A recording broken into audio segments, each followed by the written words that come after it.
9:10. Good afternoon, everyone. My name is Jose Santiago. I'm the administrator here with the Glendale Police Department.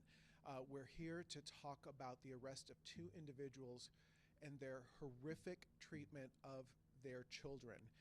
These children were living in deplorable conditions that were basically, they were treated like animals. And in many cases, I will tell you that people treat their animals way better than these children were treated. I cannot even begin to describe the conditions that these children were kept in for years. And it was the good work of a passerby that led to this arrest. And with that, I'm going to bring forward Sergeant Brian Hoskin to give you the details. Thank you, Jose. All right, Sergeant Brian Hoskin, Bryanhoskin. Good afternoon. I'm Brian Hoskin, Public Information Sergeant here at the Glendale Police Department. We're here today to provide you information regarding a deeply disturbing child abuse investigation that our officers responded to on Thursday, January 29th at about 1:38 p.m. at an apartment complex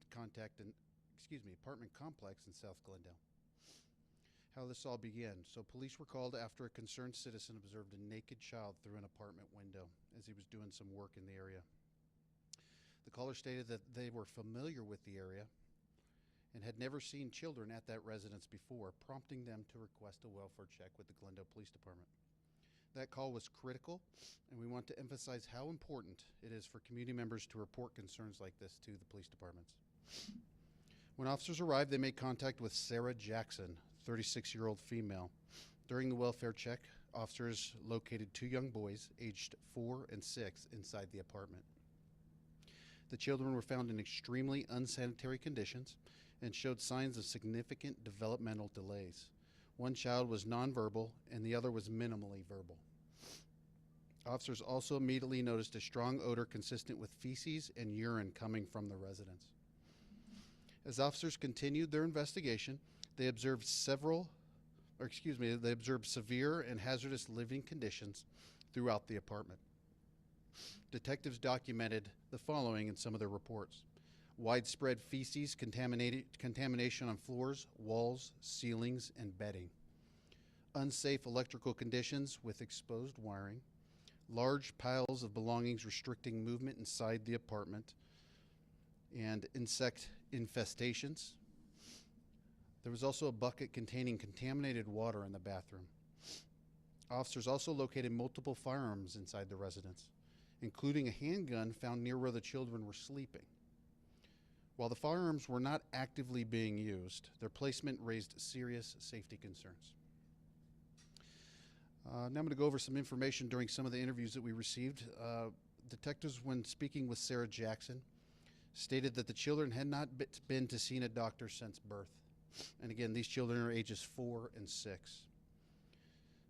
Arthur Jackson, the father of these children, who also lives at the apartment with the mother, he's age 41, and he later confirmed the children had not received medical care in years and had never attended school or any formal education. Ultimately, both children were taken for medical evaluation and at this time have been medically cleared with no major immediate health concerns.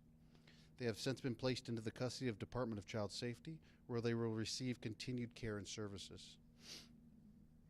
Both Sarah Jackson and Arthur Jackson were arrested.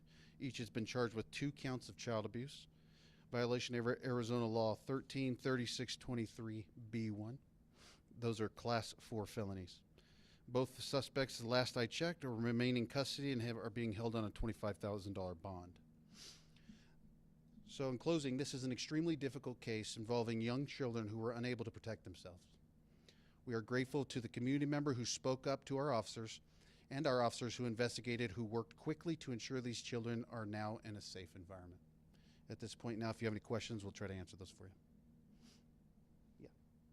Has police ever been to that apartment, or are you aware if DCS has ever been? From what I read in any of the reports, there was no prior history at this time that I'm aware of. How long do you think these living conditions were going on for? From what I read, they moved into this specific apartment in about 2023 during the interview with Arthur. Since then, they lived in another apartment in Glendale at a different location. unknown if it was similar conditions at both locations, but at least they've been at this location since 2023. And this individual who was familiar with the area, with that apartment, with that family, or I should say the parents, that's all that they've saw since the time they'd been there. Can you elaborate a little bit more on how important it is to speak up when you see something that seems out of the ordinary? Yeah, so we're always open to working with our community partners. Obviously, that's everybody who's in our community. We need your help in order to do our job because we can't be everywhere at once.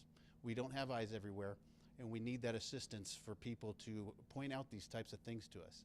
Again, we have non-emergency numbers that you can call if you don't feel that it's necessary to call 911. We will take those calls. We take all of those calls seriously, and they will go into a queue and prioritize. They get prioritized from 1 to 4, 1 being most serious types of crimes that we need to respond to immediately, down to 4, which can sit and wait potentially for some time. We try to get to those within 15 to 30 minutes at most, in most cases. But our dispatchers will prioritize those cases, so don't feel like anybody out there, don't feel like they are bothering us with something that may be nothing. That's for us to determine. We'd rather come out there and it be nothing than it be something and somebody doesn't report it. Piggybacking on that, have any neighbors been interviewed since? And was the man who first called the police, was he a resident of this complex or just someone who lived in the area? The individual who called is just from the area. I don't have any information that he actually lived on the property. As well as of right now and as of what we have, nobody else in the area has been interviewed. That is something that detectives may be continuing to do in their investigation.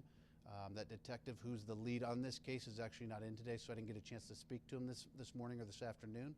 But that's some good follow-up questions that we can ask him tomorrow. We've seen the pictures. What precautions do officers take when they're going into situations like this? So it could be kind of risky. Obviously, first responders, the ones who initially get there, sometimes don't have the time to put on their protective gear before they have to rush into a situation like that. It's always recommended. We have health and safety officers that's just their job within the departments that always try to make sure that we have the equipment we need, gloves, booties, suits if we need to. But like you know, booties and gloves may be a situation that they can put on in this situation, seeing that they were able to retrieve both children. But at the same time, I know at this instance, officers weren't able to do that. They had to go in, and there's just some descriptive information in some of the reports where their boots were sticking to the ground, and it just kind of whatever was smashed into the carpet and the ground, because they had to make sure that there was nobody else in danger in that house. And sometimes we have to put ourselves at risk in order to save someone's life or to make sure that someone's taken care of like that. Can you kind of go into a little bit more detail about what the conditions were? You just, like I said in here, just stuff piled up everywhere, little walkways around the apartment. I think some people may classify it as like maybe something of a hoarder type stuff piled up where you had to kind of walk your way around into the apartment, as you can see in some of the pictures. Just horrible living conditions, something that you wouldn't even wish on your worst enemy. And as Jose said earlier, you know, people won't even put pets, people won't even put animals that they're raising in conditions like this. And outdoors in a barn could be better conditions than what we saw in this apartment. Were there any signs of physical abuse as well as the obvious signs of neglect? No, I read about that, and the detective did some follow-up with the medical facility that they were transported to, and they confirmed that they didn't see any physical abuse, any signs of physical abuse to the children. But they were medically cleared on that aspect, and there was no evidence of that.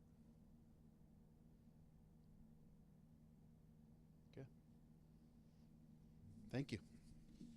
It's important to note that these children were kept almost in a caged environment. You have all received these photos. These parents used child safety gates and created a barrier that caged the children up in a bedroom environment. Although they were supplying food to the children had no direct access to a bathroom and never had direct access to a bathroom. So the children were living in their own waste even though they were still being supplied food. Again, the conditions here were so deplorable that our officers were quite in shock when they arrived on the scene, and did everything that they could to not only get these children into a safe environment. There was a family pet that was living there as well. That family pet has also been taken from this environment, and it appeared that the family pet was actually treated better than these children were in this environment, just to give you an idea of the treatment that these parents were receiving, or giving, I should say, to their children. And something else that, just personally speaking, that was quite shocking was these parents showed really no signs of any kind of remorse or any kind of shock when our officers arrived. They basically acted as if this was just a normal activity, and no sign of remorse or any kind of shock. So again, as Brian mentioned earlier, this is really an opportunity for folks, when you see something, to please say something. It was this Good Samaritan passing by that noticed something peculiar that got these children out of harm's way, and hopefully will get them the help that they need. So we thank you guys for your time and for the coverage on all of this.